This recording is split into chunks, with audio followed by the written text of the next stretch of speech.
अस्सलाम वालेकुम स्टूडेंट्स। आज की वीडियो लेक्चर में हम calculus and real analysis discuss करने लगे, यानी कि ये हमारे पास टॉपिक है।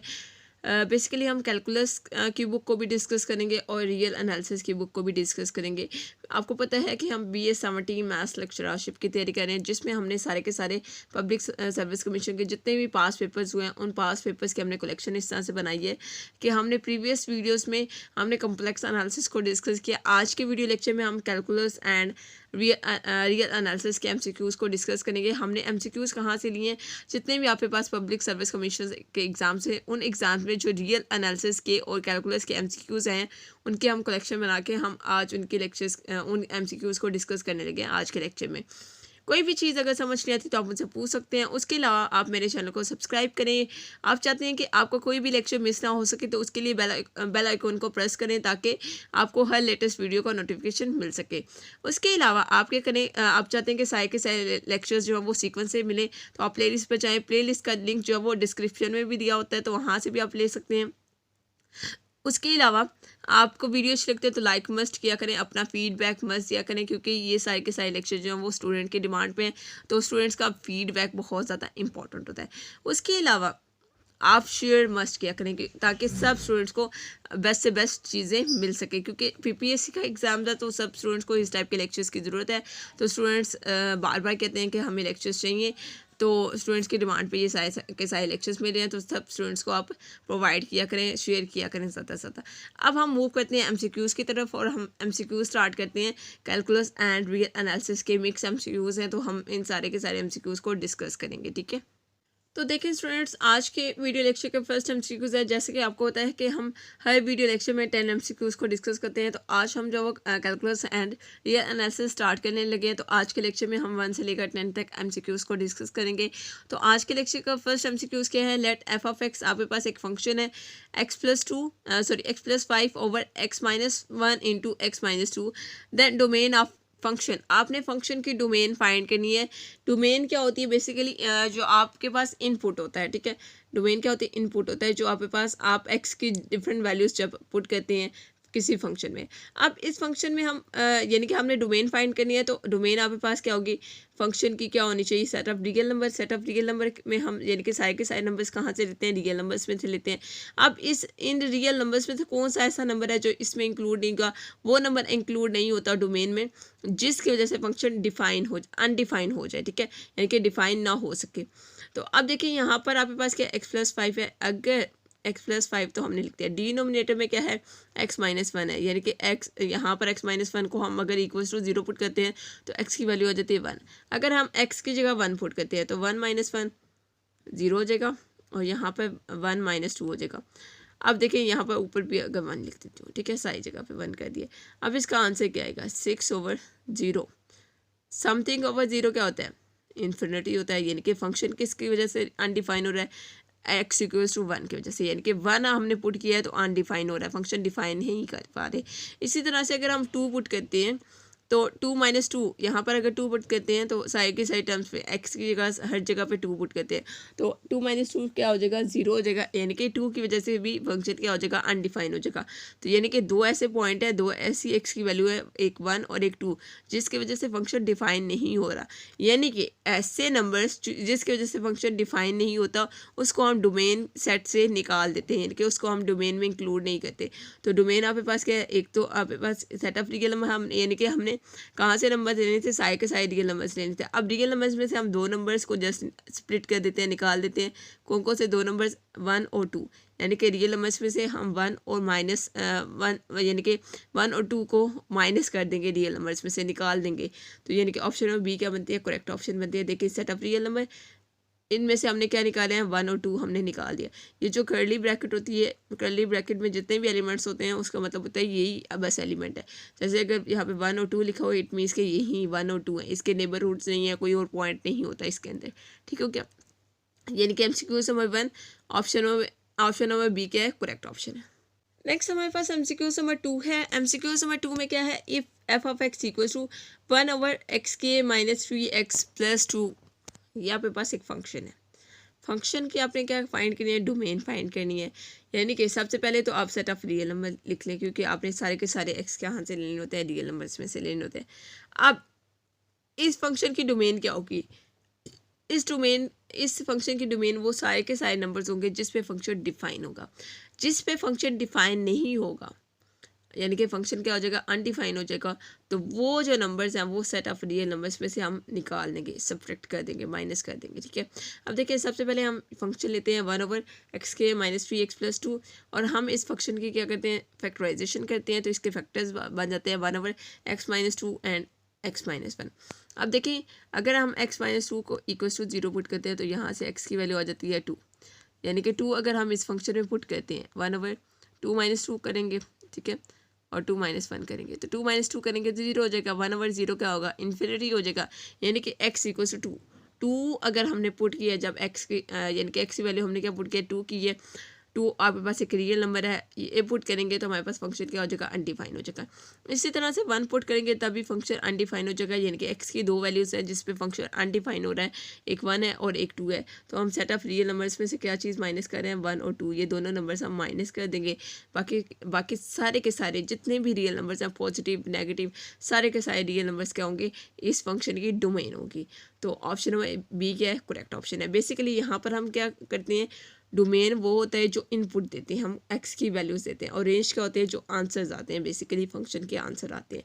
ठीक है, तो यहाँ पे डोमेन की बात हो रही है, तो डोमेन आपके पास क्या है, r - 1 2, यानी कि 1 2 हमने स्प्लिट कर दिया सेट ऑफ रियल नंबर्स में से, जिसकी वजह से फंक्शन क्या हो रहा था, अनडिफाइन होता है। इसके अलावा यहाँ पर कुछ चीज़ें आपको ऐड करवाती हूँ कि अगर आपके पास फंक्शन क्या हो, पोलिनोमियल फंक्शन हो, ठीक है, पोलिनोमियल फंक्शन हो, ना कि रैशनल। अब रैशनल फंक्शन कौन से होता है, जो पोलिनोमियल ऊपर भी पोलिनोमियल हो और नीचे डिनोमिनेटर में भी कोई पोलिनोमियल हो, यानी कि पोलिनोमियल और पोलिनोमियल की फॉर्म में जो फंक्शंस होते हैं वो आपके पास क्या होते हैं, रैशनल फंक्शन होते हैं। जैसे ये आपके पास जो फंक्शन है ये रैशनल फंक्शन है। इसी तरह से जो प्रीवियस MCQs में फंक्शन था वो भी रैशनल फंक्शन था। अब यहाँ पर आप बोलेंगे पोलिनोमियल ऊपर तो 1 है, 1 एक पोलिनोमियल नहीं होती। किसने बोला है आपको कि 1 पोलिनोमियल नहीं है, 1 पोलिनोमियल होती है। 1 बेसिकली आप लिख सकते हैं p(x) = c, एक कांस्टेंट पोलिनोमियल, और 1 एक कांस्टेंट नंबर है तो 1 भी एक पोलिनोमियल होता है, यानी कि ये आपके पास एक रैशनल फंक्शन है।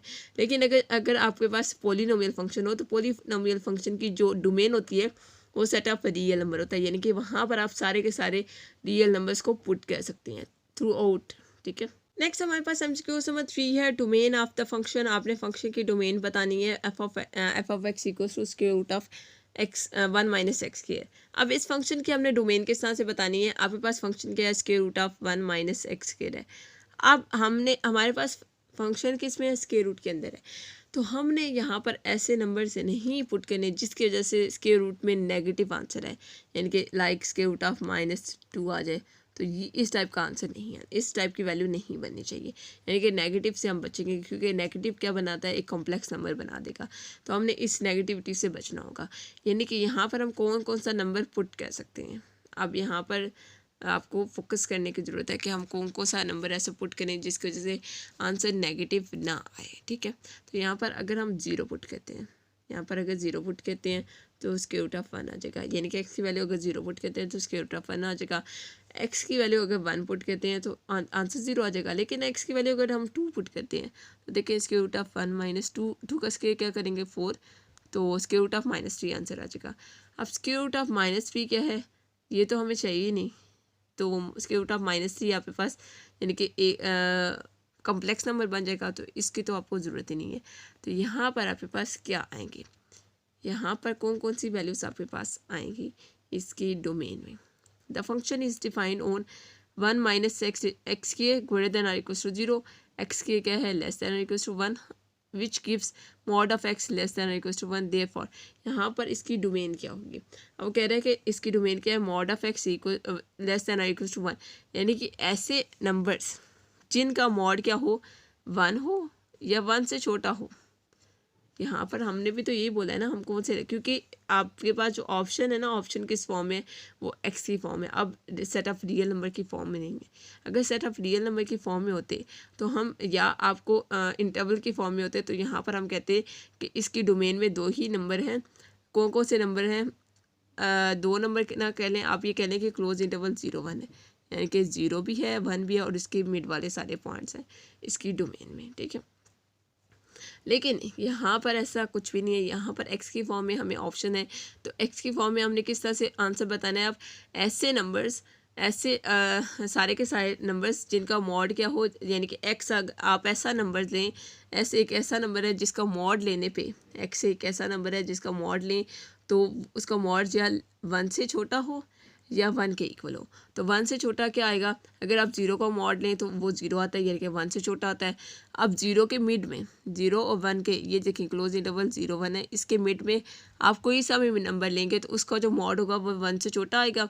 अगर 1 लेंगे तो उसका मॉड 1 के इक्वल आ जाएगा। बात वही बन रही है, जस्ट लिखने का अंदाज चेंज हो चुका है, ठीक है। तो यानी कि ऑप्शन नंबर सी क्या है, करेक्ट ऑप्शन है।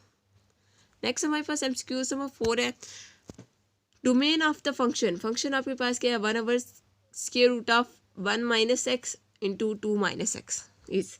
अब ये भी आपके पास स्क्वायर रूट वाला क्वेश्चन है, तो इसमें सबसे पहले अगर आप ऑप्शन में देखें तो ऑप्शन में set of real numbers type के, यानी कि एक तो रियल नंबर के मतलब इससे कि ऑप्शन में रियल नंबर का जिक्र किया गया है और दूसरा इंटरवल का जिक्र किया है। अब यहाँ पर डोमेन बताना मुश्किल काम नहीं है, यहाँ पर आप इजीली बता सकते हैं। यहाँ पर भी डोमेन वही है, लेकिन क्या है, सिर्फ लिखने का अंदाज चेंज हो चुका था MCQ नंबर 3 में। अब MCQ नंबर 4 में तो बहुत इजीली आप इसको लिख सकते हैं, एक्सप्रेस कर सकते हैं। तो हम इसको डिस्कस कर लेते हैं। तो देखें स्टूडेंट्स, यहाँ पर देखें 1/√1 minus x into 2 minus x है। अब यहाँ पर सबसे पहले आपने 0 से बचना है, यानी कि यहाँ पर 1 भी पुट नहीं कर सकते और 2 भी पुट नहीं कर सकते, ठीक है। यानी कि ये दोनों नंबर नहीं पुट कर सकते। अब इन्फिनिटी से बचना है, इन्फिनिटी से तो आप आराम से बच सकते हैं। उसकी रीज़न क्या है, देखिए 1/√1 है दिस वन।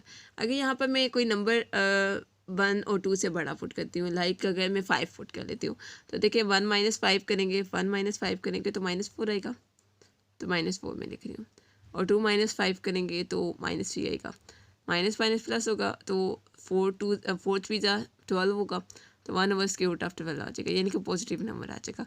यानी कि अगर आप यहाँ पर पॉजिटिव नंबर पुट करते हैं तब भी आंसर पॉजिटिव आएगा, नेगेटिव नंबर पुट करेंगे तब भी आंसर पॉजिटिव आएगा। यानी कि यहाँ पर नेगेटिव और पॉजिटिव के सेंस को छोड़ दें, यानी कि यहाँ पर जो स्क्वायर रूट में अगर आप पॉजिटिव रियल नंबर, जितने भी आपके पास रियल नंबर्स हैं उनमें से आप पॉजिटिव रियल नंबर भी पुट कर सकते हैं, नेगेटिव भी पुट कर सकते हैं, किसी टाइप के भी रियल नंबर आप पुट कर सकते हैं। लेकिन फंक्शन ये किसकी वजह से अनडिफाइन हो रहा है, सिर्फ 2 नंबर्स हैं 1 और 2। तो यानी कि आप सेट ऑफ रियल नंबर्स में से 2 नंबर्स को माइनस कर दें, एक 1 और एक 2, दोनों नंबर्स को, और ये आपके पास एक ब्रैकेट का साइन होता है, ये आपके पास माइनस का साइन होता है बेसिकली, यानी कि इसका मतलब होता है कि हम माइनस कर रहे हैं। तो यहाँ पे 2 नंबर्स है, एक 1 है और एक 2 है, इन दोनों को आपने सेट ऑफ रियल नंबर्स में से माइनस कर दिए, यानी कि ऑप्शन में एक है करेक्ट ऑप्शन है। नेक्स्ट हमारे पास MCQ नंबर 5 है, f(x) = x + (x - 1) then range of f(x) is. आपके पास फंक्शन है, फंक्शन क्या है, x + (x - 1). इस फंक्शन की आपने रेंज फाइंड करनी है, ठीक है। अब इस फंक्शन की रेंज कैसे फाइंड करेंगे, सबसे पहले तो आप डोमेन फाइंड कर लें। इस फंक्शन की डोमेन क्या है, इस फंक्शन में आप सारे के सारे रियल नंबर्स पुट कर सकते हैं, इजीली पुट कर सकते हैं, ठीक है, लेकिन 0 आप नहीं पुट कर सकते। उसकी रीज़न क्या है, देखिए अगर आप 0 पुट करते हैं तो 0 x की जगह 0 प्लस यहाँ पर x की जगह 0 0 - 1 आ जाएगा, यानी कि इक्वल टू 0 तो 0 ही रहेगा, प्लस (-1) आ जाएगा, और (-1) क्या होता है, आयोटा आता है, यानी कि यहाँ पर कम्प्लेक्स नंबर बन रहा है। यानी कि डोमेन आपके पास सेट ऑफ रियल नंबर है, रियल नंबर्स में से आप 0 को निकाल दें। उसके अलावा आप 1 2 3 कोई भी नंबर पुट कर सकते हैं, कोई भी पॉजिटिव रियल नंबर, ठीक है। यानी कि जो पॉजिटिव रियल नंबर्स हैं उनमें से आपने क्या कर दिया, 0 को निकाल दिया, बाकी सारे के सारे पॉजिटिव रियल नंबर आप पुट कर सकते हैं। अब यहाँ पे 1 पुट करेंगे तो यहाँ पर 0 बन जाएगा और यहाँ पे 1 बन जाएगा, यानी कि आंसर क्या आएगा, 1 आ जाएगा। यहाँ पर आप 2 पुट करेंगे तो 2 - 1 1 आ जाएगा, और 1 का स्क्वायर रूट क्या होगा, 1 होगा, और यहाँ पर भी 2 होगा तो 3 आंसर आ जाएगा, ठीक है। इसी तरह से आंसर आपके आ जाएंगे। लेकिन अगर आप नेगेटिव नंबर पुट करते हैं x की जगह, तो -2 में कहती हूँ, -2 मैंने पुट किया तो -2 - 1 तो (-3) हो जाएगा, जो कि क्या है, जो कि आपके पास एक कम्प्लेक्स नंबर बन रहा है। यानी कि डोमेन सेट में आपके पास सारे के सारे पॉजिटिव रियल नंबर्स हैं 0 को निकाल के, यानी कि कोई भी नेगेटिव नंबर नहीं है। अब हमने फाइंड क्या करनी है, रेंज फाइंड करनी है। अब रेंज क्या होती है, आंसर होते हैं बेसिकली फंक्शन के आंसर, कि आप कोई सा भी रियल नंबर पुट करते हैं उस पर आंसर क्या आएंगे। तो आंसर आपके पास क्या आ रहे हैं, सबसे पहले आपके पास आंसर यहाँ पर क्या आ रहा है, देखिए अगर आप फोकस करें तो अगर आप पुट कहते हैं यहाँ पर 1 पुट कहते हैं तो 1 आंसर आता है, ठीक है, 1 पुट करें तो 1 आंसर आता है। उसके अलावा 1 पुट करने के बाद आपके पास और कौन से नंबर्स आते हैं, 3 आता है, यानी कि आपने यहाँ पर क्या पुट किया, यहाँ पर 2 पुट किया तो 3 आ गया। इसी तरह से आप 3 पुट करेंगे तो आंसर क्या आएगा, 3 प्लस के रूट ऑफ 2 आ जाएगा। यानी कि सारे के सारे आपके पास पॉजिटिव रियल नंबर्स आ रहे हैं, 1 से लेकर ऑनवर्ड्स सारे के सारे पॉजिटिव रियल नंबर्स, यानी कि आपके पास यहाँ पर इंटरवल क्या बना है, क्लोज इंटरवल 1 से लेकर इन्फिनिटी तक ओपन इंटरवल, ये आपके पास एक रेंज सेट है। अब हमें ऑप्शन में एक्स की फॉर्म में रेंज दी गई है, एक्स की फॉर्म में रेंज कैसे फाइंड करेंगे, एक्स की फॉर्म में ऐसे तमाम नंबर्स, एक्स की तमाम वैल्यूज़ जो कि 1 के इक्वल होनी चाहिए, एक तो 1 के इक्वल हो, दूसरा 1 से बड़ी हो, तो 1 से बड़ी एक्स की वैल्यूज़, एक्स क्या है ग्रेटर देन 1 है, 1 से बड़ा और 1 के इक्वल भी होना चाहिए। एक्स क्या है, एक्स की जो वैल्यू यानी कि आंसर जो है फंक्शन के जो रेंज सेट है वो क्या है, 1 के इक्वल और 1 से बड़ी सारी वैल्यूज़ आ रही हैं रेंज में। तो यानी कि ऑप्शन में बी क्या बनती है, करेक्ट ऑप्शन बनती है। अब यहाँ पे लिखने का अंदाज चेंज हो सकता है, आपके पास जो पीपीएससी के एग्ज़ाम में इस बार एमसीक्यूज़ आए उसमें मे बी कि ये वाली ब्रैकेट यूज़ की हो, फंक्शन सेम हो, जस्ट डोमेन और रेंज को लिखने का अंदाज चेंज हो जाए। यहाँ पर रेंज पूछी गई है, वहाँ पर मे बी की डोमेन पूछी जा सके, या यहाँ पर एक्स की फॉर्म में हमें जो वो रेंज पूछी गई है वहाँ पर इंटरवल की फॉर्म में पूछी जा सके, यानी कि चेंज करके वो दे सकता है। ठीक हो गया, सेम क्वेश्चन नहीं आते, जस्ट ये होता है थोड़ा बहुत चेंज करता है, बेसिक कॉन्सेप्ट सेम होता है। तो इसलिए ये सारे एमसीक्यूज बहुत ज़्यादा इंपॉर्टेंट है। नेक्स्ट हमारे पास एमसीक्यू नंबर 6 है। एमसीक्यू नंबर 6 में हमारे पास एक फंक्शन है, the function f of x equals to cos of x plus secant x x. आपके पास फंक्शन क्या है, cos of x plus secant x. Secant x किसके इक्वल होता है, सीकेंड एक्स इक्वल होता है 1/cos कॉस एक्स के। यानी कि आप अगर इस फंक्शन को अरेंज करके लिखें तो क्या बनता है, cos of x plus 1/cos cos x, ठीक है, इस तरह से बनता है। अब देखिए हमने क्या बताना है कि ये फंक्शन कांस्टेंट फंक्शन है, इवन फंक्शन है, ऑड फंक्शन है या नन ऑफ दीस है। अब यहाँ पर आप देखिए कि जित आपके पास जो कॉस होता है, कॉस जो होता है वो इवन फंक्शन होता है, ठीक है, कॉस क्या होता है, इवन फंक्शन होता है, जबकि साइन क्या होता है, ऑड फंक्शन होता है। कॉस की अगर आप एक्सपेंशन देखिए तो वो x naught, x square, x raised to power 4 इस टाइप की एक्सपेंशन होती है। जबकि साइन की अगर आप देखें तो 1 x cube, x raised to power 5 इस टाइप की, एक्स की पावर 1 इस टाइप की एक्सपेंशन होती है, ठीक है। तो यानी कि साइन आपके पास क्या है, ऑड फंक्शन है, जबकि कॉस क्या है, इवन फंक्शन है। यहाँ पर मैंने फंक्शन को इसीलिए ओपन करके लिखा है कि cos of x plus 1/cos x है। अब इसको आप एलसीएम लेंगे जो भी करेंगे, लेकिन फंक्शन आपके पास क्या आएगा, कॉस की फॉर्म में ही रहेगा। यानी कि आपके पास जो फंक्शन है ये कौन सा फंक्शन है, इवन फंक्शन है, क्योंकि कॉस क्या होते हैं, इवन फंक्शन होते हैं, ये बात आप याद रख लें। कॉस हमेशा क्या होता है, इवन फंक्शन होता है, इसकी जो एक्सपेंशन होती है इसलिए उसकी यानी कि कॉस की जो एक्सपेंशन होती है वो इवन होती है, जबकि साइन की एक्सपेंशन क्या होता है वो ऑड मतलब मल्टीपल्स होते हैं, एक्स के ऑड मल्टीपल्स, एक्स की पावर्स क्या होती हैं, ऑड नंबर्स होती हैं। तो साइन की यानी कि साइन आपके पास क्या है, ऑड फंक्शन है, जबकि कॉस क्या है, इवन फंक्शन है, यानी कि ऑप्शन में बी क्या बनती है, करेक्ट ऑप्शन बनती है। नेक्स्ट हमारे पास एमसीक्यू नंबर 7 है, एवेल्यूएट करना हमने लिमिट एक्स अप्रोच करा है 0 को, 10x over x raised to power 1/x के, 10x over x raised to power 1/x के। आपने इसकी क्या करनी है, लिमिट फाइंड करनी है, और लिमिट क्या है, एक्स अप्रोच करे 0 को। अब इसकी लिमिट क्या होगी, 0 की यानी कि आपके पास एक्सपोनेंशियल फंक्शन होगा, या ई की पावर 1/3 होगी या ई की पावर 3 होगी। तो हम बेसिकली यहाँ पर इसकी सबसे पहले लिमिट सॉल्व करते हैं, यानी कि हम प्रॉपर क्वेश्चन को सॉल्व करेंगे, देन हमारे पास जो भी लिमिट का आंसर आएगा उसको हम चेक करेंगे और उसको हम टिक मार्क कर देंगे। तो देखिए स्टूडेंट्स, यहाँ पर सबसे पहले हम फंक्शन की लिमिट को सॉल्व करेंगे। तो फंक्शन आपके पास क्या है, सेलेक्ट करते हैं कि 10x over x raised to power क्या है, 1/x स्क्वायर है। तो हमने इसको सॉल्व करना है, सॉरी 3/x स्क्वायर है, ठीक है। यहाँ पर जस्ट मतलब थोड़ा सा ब्लर नज़र आ रहा है तो क्लियर नज़र नहीं आ रहा, बट यहाँ पर क्या है 3/x स्क्वायर है, तो आप करेक्ट कर लीजिएगा। Then ln of y equals to, यानी कि यहाँ पर हम log अप्लाई करेंगे, log अप्लाई करेंगे तो ये जो फंक्शन की पावर क्या है 3/x के रहा है, तो ये शुरू में आ जाएगी और tan ऑफ x/x आ जाएगा। उसके बाद हमने क्या करना है, ln को यानी कि नेचुरल लॉग को हमने क्योंकि यहाँ पे पास क्या है क्वेश्चन के फॉर्म में फंक्शन पड़ा हुआ है, यानी कि tan x/x के फॉर्म में पड़ा हुआ है, तो इसके नेचुरल लॉग सेपरेट करेंगे तो माइनस का साइन आएगा। उसके अलावा यहाँ पर हम क्या करेंगे 3/x के as it natural log of tan x minus natural log of x आ जाएगा। उसके बाद हमने क्या करना है, यहाँ पर लिमिट अप्लाई करनी है, तो लिमिट आप अप्लाई करेंगे, लेकिन यहाँ पर आप एक चीज़ का ध्यान रखेंगे।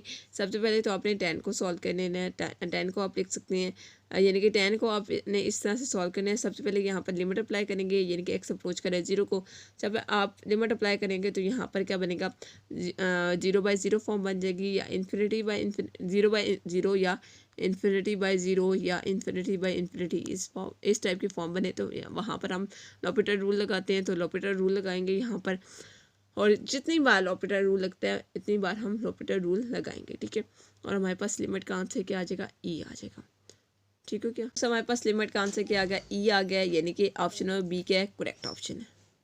नेक्स्ट हमारे पास एमसीक्यू नंबर 8 है, limit x³ -x/1 -x plus ln of x। आपने ये फाइंड करना है, और लिमिट क्या है, x अप्रोच कर रहा है 1 को, आपने लिमिट फाइंड करनी है। लिमिट फाइंड करने के लिए सिंपली क्या करना है, लिमिट सॉल्व करनी है। सबसे पहले अगर आप x को डायरेक्ट पुट करें, यानी कि लिमिट क्या है, x अप्रोच कर रहा है 1 को, x की जगह आप 1 पुट करेंगे तो आपके पास क्या बनती है 0/0 फॉर्म बन जाती है। तो 0/0 फॉर्म बनती है तो आप लॉपिटर रूल लगाते हैं। तो लॉपिटर रूल या जिस को स्टूडेंट्स पढ़ते हैं, access student L hospital rule भी पढ़ते हैं, तो यहाँ पर आपने कंफ्यूज नहीं होना। अब यहाँ पे लिखा होगा x³ -x prime, prime means के यहाँ पर लॉपिटर रूल लगाया। लॉपिटर रूल कैसे लगाते हैं, न्यूमिनेटर वाले फैक्टर पे अलग से और डिनोमिनेटर वाले फैक्टर पे अलग से लॉपिटर रूल लगता है, यानी कि हर टर्म पे लॉपिटर रूल लगाया, यानी कि डेरिवेटिव लिया है बेसिकली। तो अब यहाँ पे पास टर्म आ गई। यहाँ पर अगर आप अगेन x की जगह 1 पुट करें तो फिर 0/0 फॉर्म बनती है, या इन्फिनिटी फॉर्म बने तो आप क्या करते हैं, अगेन लॉपिटर रूल लगाते हैं। तो यहाँ पर देखिए प्राइम लगा हुआ है, इट मीन्स के यहाँ पर लॉपिटर रूल लगेगा और नेक्स्ट आपके पास टर्म आ जाएगी, ठीक है। अब नेक्स्ट टर्म में अगर आप देखें तो ये वाली सारी टर्म आके ओपन हो गई। अब यहाँ पर x = 1, जहाँ यानी कि x अप्रोच करें 1 को, तो जहाँ पे x है वहाँ पे 1 पुट करेंगे तो आपके पास आंसर क्या आ जाएगा, -2 आ जाएगा। यानी कि इस क्वेश्चन की लिमिट का आंसर क्या है, -2 है। तो ऑप्शन नंबर बी क्या है, करेक्ट ऑप्शन है। नेक्स्ट हमारे पास एमसीक्यू नंबर 9 है, लिमिट x अप्रोच करें 0 को, साइन ऑफ 1/x, इसकी अपनी लिमिट फाइंड करनी है। आप अगर यहाँ पर लिमिट पुट भी करते हैं 1/x की जगह पुट करना है, 0 पुट करना है, तो साइन ऑफ इन्फिनिटी आ जाएगा, जो कि ऑटोमेटिकली अनडिफाइन हो जाता है। तो ये आपके पास बेसिकली यहाँ पर क्या आपको पता है, साइन की आपके पास रेंज क्या है, आपके पास साइन की रेंज क्या है, -1 से 1, यानी कि ये आपके पास साइन की रेंज है, ठीक है। तो इसके अंदर आंसर आना चाहिए, इसके अगर बाहर आ जाए, या मतलब जैसे कि यहाँ पर साइन ऑफ इन्फिनिटी आ गया जो कि अनडिफाइन है, तो यानी कि लिमिट आपके पास एग्जिस्ट नहीं करती। मज़ीद यहाँ पर यानी कि ये आपके पास क्या है, ये कन्वर्ट ही नहीं करती ना किसी वैल्यू को, तो लिमिट एग्जिस्ट नहीं करती। लिमिट एग्जिस्ट करती है तो इट मीन्स कि वो किसी ना किसी वैल्यू को अप्रोच कर रही होती है, यानी कि कन्वर्ट करती है किसी ना किसी वैल्यू को। लेकिन ये आपके पास क्या है, ये किसी वैल्यू को अप्रोच नहीं कर रही, इट मीन्स कि ये आपके पास क्या है, यानी कि यहाँ पर लिमिट एग्जिस्ट नहीं करती, ठीक है। तो ऑप्शन नंबर ए क्या है, करेक्ट ऑप्शन है। नेक्स्ट हमारे पास एमसीक्यू नंबर 10 है, जो कि आज के लेक्चर का लास्ट एमसीक्यूज है। तो आपने क्या करना है, मेरे चैनल को सब्सक्राइब करनी है, सब्सक्राइब करना है, वीडियो अच्छी लगती है तो लाइक करें और शेयर मस्त करें, ठीक है। और हम जब वो लास्ट एमसीक्यूज को डिस्कस करते हैं, लास्ट एमसीक्यूज में हमारे पास है क्या, हमारे पास एमसीक्यूज है 1 + 2 10⁻n ओवर 1 + 3 10⁻n इक्वल किसके होगा, यानी कि आपके पास क्या है, लिमिट n अप्रोच करे इन्फिनिटी को, limit n approaches to infinity 1 + 2 × 10 + n over 5 + 3 10 + n। आपने इसकी लिमिट फाइंड करनी है। तो लिमिट फाइंड करने के लिए सबसे पहले अगर आप n अप्रोच करें इन्फिनिटी को, अगर आप डायरेक्ट लिमिट अप्लाई करेंगे तो आपके पास क्या होगा, अनडिफाइन हो जाएगा। तो यहाँ पर आप क्या यूज़ करेंगे, लॉपिटर रूल यूज़ करेंगे। लॉपिटर रूल यूज़ करेंगे तो आपके पास ये वाली टर्म आ जाएगी। ये लिमिट है, लिमिट पे आपने क्या किया, लॉपिटर रूल लगाया। लॉपिटर रूल लगाएंगे तो 2 × 10⁻n ln of 10 over 3 10⁻n ln of 10 आ गया। 10⁻n 10⁻n से cancel, ln of 10 ln of 10 से कैंसिल, पीछे आपके पास क्या बचेगा, लिमिट एन अप्रोच करे यहाँ पर इन्फिनिटी को 2/3 आ जाएगा, ठीक है। तो जब आप लिमिट अप्लाई करेंगे तो आंसर क्या आ जाएगा, 2/3 आ जाएगा, यानी कि इस क्वेश्चन में लिमिट का आंसर क्या आ गया, 2/3 आ गया। आई होप स्टूडेंट्स का आपको वीडियो लेक्चर अच्छा लगा होगा। कोई भी चीज़ अगर समझ नहीं आती तो आप मुझसे पूछ सकते हैं, और प्लीज़ मेरे चैनल को सब्सक्राइब करें, वीडियो अच्छी लगती है तो लाइक करें और अपना फीडबैक मस्त दिया करें। ओके स्टूडेंट्स, अल्लाह हाफिज़।